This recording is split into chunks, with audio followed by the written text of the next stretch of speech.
The inspection period is one of the most stressful parts of buying a house for most buyers, and in today's video I want to break down what the typical inspection process looks like here in Louisville, Kentucky. Now if you're new here, my name is Spencer Lowe. I'm with United Real Estate Louisville. I've been selling real estate here in Louisville since 2019. Make sure you click that subscribe button and the bell notification so you don't miss any of my market updates, buyer and seller tip videos, or just general real estate content that I post on this channel.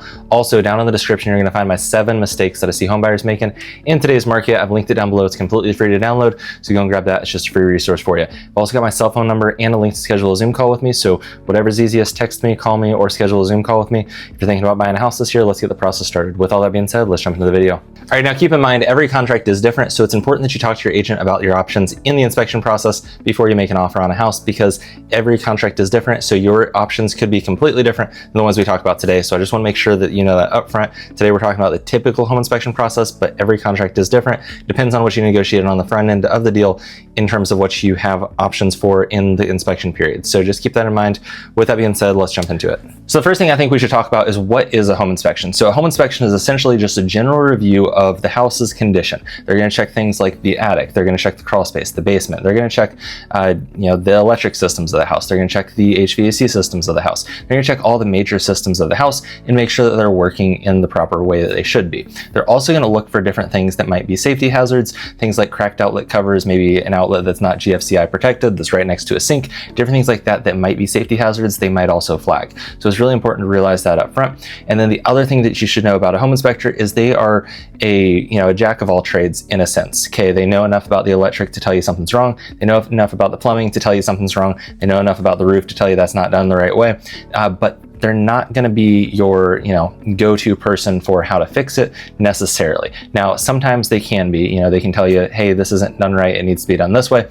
But a lot of times what they're doing is they're just going to go in and kind of flag the issues. The thing that we need to know about them is, yes, they are very educated in all the systems of the house, but they're also not an expert on everything, right? So they are not licensed plumbers, electricians. A lot of them are, some of them are, but most of them are not licensed electricians, plumbers, roofers, HVAC technicians. Like, they're not going to be able to go in and do a full deep dive. So they might tell you, hey, there's something wrong with the HVAC system. It doesn't seem like it's heating enough. Now, are they going to pop the whole system apart, do a deep dive, run a full scope, and figure out exactly what's going on with it? Probably not. What they're going to do though is they're going to say, hey, it's not heating to the temperature that we've got it set at, so you should probably call an HVAC technician out here to take a look at that. When it comes to the electric, they're probably going to flag a couple things, and then what's going to happen is we're going to have to call an electrician to come out and take a look at it, get quotes if it's something that we need quotes on. If it's like, hey, that outlet just needs to be changed out, it's not GFCI and it's next to water, so we'd recommend changing that out. We're like, okay, well, we know roughly how much that costs. We can get an electrician to come out and do it, or we can call an electrician and they can probably give us a price for that over the phone. But different things like that, it's important to realize that they are a very wide net of knowledge when it comes to the systems of the house and how they should work, how things should be done and how things shouldn't be done. But at the end of the day, they're also not the expert in every single field. Think about them almost like a general practitioner doctor. If you come into them and you say, hey, I'm having migraines, and they go, okay, well, let's see what's going on. How's your diet? How's this? They might ask some topical questions. They might order a CT, scan your brain. And then when they see a brain tumor, they're probably not going to say, okay, well, let's pull you to the back of the office. We're going to operate on your brain real quick. They're probably going to send you to a specialist, right? So they're going to tell you something's off, something's not working, that's the problem, but they're probably going to send you to somebody else, or your agent's going to be able to refer a contractor that's more knowledgeable about that specific system.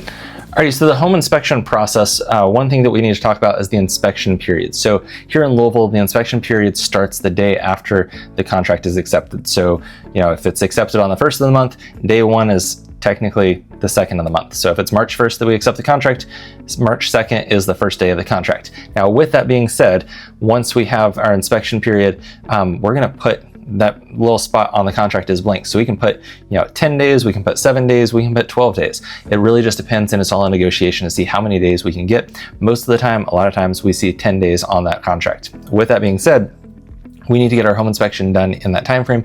And keep in mind, in our inspection period, everything except for the appraisal is due. So things like the home inspection, if we want to do a radon inspection, a termite inspection, a roof inspection, an HVAC system inspection, septic inspection, a sewer scope, whatever we're looking at doing, maybe it's a structural review of the property by a structural engineer, whatever it is that we're doing, we just need to make sure that it's done in that 10 days. And also make sure that you realize that you are responsible for paying the inspectors. So if you have a home inspection, Sometimes it's $500 to $700 here in Louisville. If you add on a radon inspection or a termite inspection, those all start to add up, but it is your responsibility to pay those inspectors for your inspections, okay? The other thing is once we have that time frame and we know what it is, we're gonna get all those people out there so that way we get the reports back in time. We need time to review those reports because some of them are lengthy. When you get your home inspection report back, it's probably going to be about an inch thick. Now, keep in mind that paperwork, a lot of it is, just general overview of every house. So their basic report with no issues is still going to be, 3/4 of an inch thick, because a lot of it is, here's how, the roof pitch works. Here's how the grading around the house works and should be. Here's how, we recommend running the downspouts away from the house, and we recommend 6, 8, 10 foot, whatever it is. It's really important that you realize that a lot of that stuff is in there, and it's just kind of general knowledge about any house. But they're also going to flag things and take pictures of things and put that into the report as well. So knowing that going into it, that yes, you're probably going to get a 50 to 80 page report is important up front, because a lot of people, when they get that report back and they're not expecting it, they see 50 pages and they're like, this house is falling apart. Well, it's not necessarily. I mean, they could have only 20 items that they flagged on the report, and that's a pretty clean report, to be honest with you, because think about it, they're flagging everything from cracked outlet covers to chipping paint to an outlet not working to a screw missing and a duct work for a chimney or whatever, right? I've seen screws flagged for that stuff because it was leaking. It was a vent pipe for a water heater, and that screw was leaking what it was venting out. It was gas water heater, so that vent pipe had a screw missing, and that was leaking out into the place, so they wanted to patch that, and that's one of the things they flagged. Now, it's a screw, we just need to put the screw back, or find a screw that fits and put it in there, or tape it over or whatever, but it's still going to be something that they flag on the home inspection report. So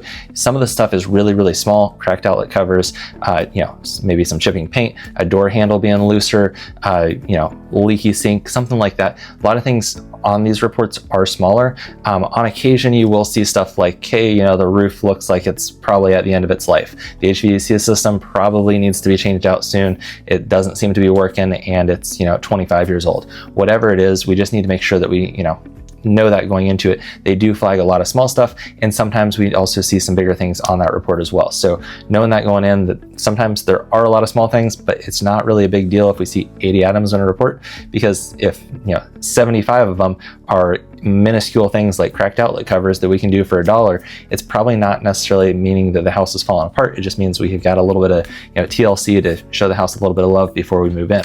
All right, now a couple things with a home inspection. First off, they're going to check the roof. They're going to check the HVAC system. They're going to check your water heater. They're going to run all the faucets, all the sinks, everything for a couple minutes to make sure that there's not, water leaking out of the bottom of the sink. They're going to check the attic, the crawl space, the basement. They're going to check all that stuff.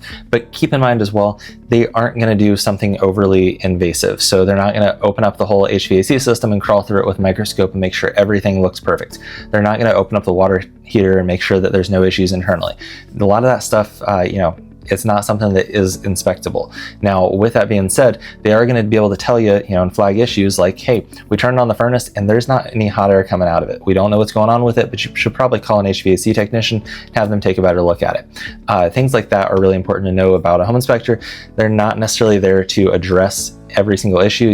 Let's say they turn on the heat and there's no heat coming out. They're not there to tell you exactly why the heat isn't coming out. They're there to tell you that the heat isn't coming out, right? The other thing that we need to talk about is, some things aren't necessarily inspectable. The inside of your water heater probably isn't inspectable. They're not going to open up the HVAC system and crawl through it and make sure that everything looks perfect and immaculate inside. And then the other thing that we need to talk about is they don't have a magical crystal ball. Just because your roof looks perfect today doesn't mean that the inspector can tell you in 2 years from now there's going to be a hailstorm that comes through and you're going to need a new roof, if I can talk today.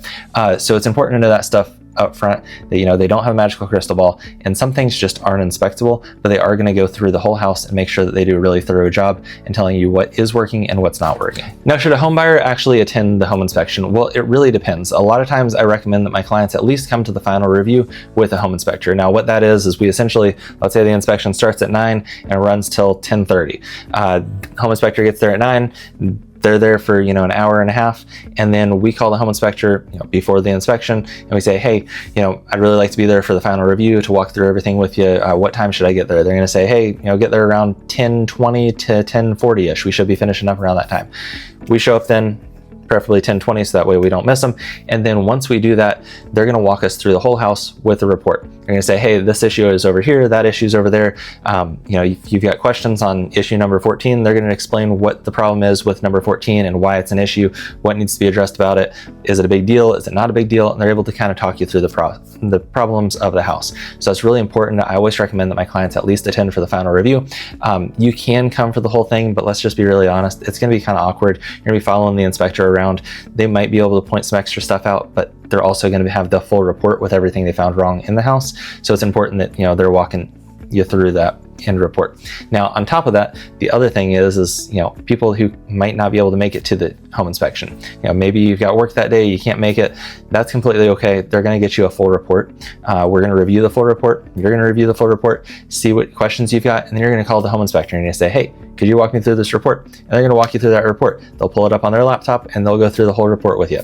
So it's not the end of the world if you can't be there, but I always try to get my clients to at least go to the final review, because it's so much easier walking through the house with the home inspector than pointing things out to you, saying, hey, what's number 14 about? Oh, well, number 14 is over here. Here's the problem. Here's some fixes that you can do for it. You might call a contractor. You might do it yourself. If it was me, I'd pull up a YouTube video and, this issue isn't a big thing to do by yourself. It's a hole in the wall. You probably fix it for about $25 worth of material and a trip to Home Depot and, an afternoon with YouTube.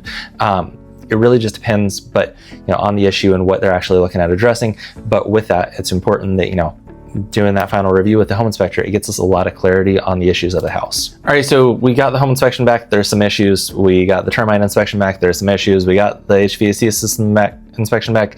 There's some things that need to be addressed. What do we do now? Well, typically in most contracts here in Louisville, at least, we have three options. We can either A, accept the house as is, so there's not any big issues that we're not concerned about. We're okay with how the house is. We'll fix the things that the inspector found. They're all small things. We're not really concerned about it. Okay, that's number one. Option number two is we can ask the sellers to repair some of the stuff, which is what typically happens. We do a repair request. And the third option is sometimes we're able to terminate the contract altogether and get our earnest money back and walk away. It really just depends on the contract, how it's written, the things they found in the inspection. Multiple other things play into that, and every situation is different. Now, with that being said, if we're doing a repair request, we're going to ask the homeowners to do some things to the house. Maybe it's adding an outlet or replacing an outlet. Maybe it's, fixing an HVAC system, a water heater, or whatever it is. We're going to put the repair request together. We're going to send it to the other side, and we're going to see what they say. They're typically going to come back, back and forth a couple times. Sometimes we get them back and it's just, hey, we pretty much accepted everything, but here's a counter, and all it is like, hey, replace this outlet. And the counter basically says, ABC Electric to replace this outlet. And so they're kind of telling us more in depth of how they plan to fix the things. Homeowner is going to fix, item 14 on the repair request, whatever that was, right? If it's something that, you don't need a licensed electrician or a licensed plumber or something like that, it's a smaller issue. Maybe it's a hole in the wall or something like that.